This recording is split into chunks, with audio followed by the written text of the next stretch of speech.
terms of pattern and math, I think that's really exciting. And in terms of engineering, the way things fit together in a way that's not meant to be aesthetically pleasing, it's just pragmatic and very strangely beautiful because of that.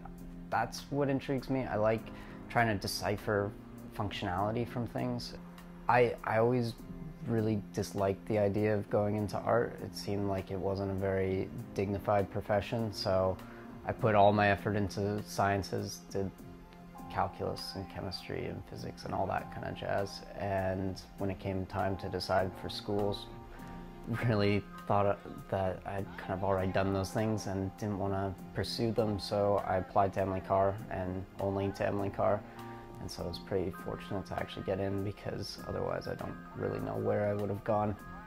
From anyone looking in, that was kind of the obvious direction for me. I spent kind of all my lunch hours just drawing pictures.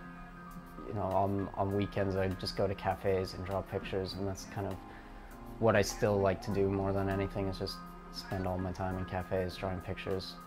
I have a upcoming show which is based on cities, and they told me, you know, this is going to be perfect for you because that's all you ever draw. The challenge then is, well, how do you be just like yourself, and then you're focusing more on an end result rather than a process? That's just not an organic way of working. That's too premeditated, and I'm trying too hard to just speed the process along. And so when I find myself in that situation, I'll do something very opposite, and I do a lot of characters at that point. And aside from just the materials being used, there's nothing that really links those two styles.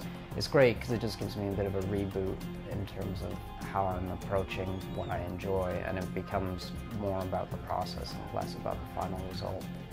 I noticed pretty early on if it's going to be successful or not. It's a matter of establishing a certain logic to the piece, and if there's an idea there, if there's a through line that can carry the piece forth, it's apparent from the very beginning. Sometimes I'll struggle with a piece and try to make it work for a long time, and it's just not going to go there, and it's just a matter of knowing when to quit and start the next thing.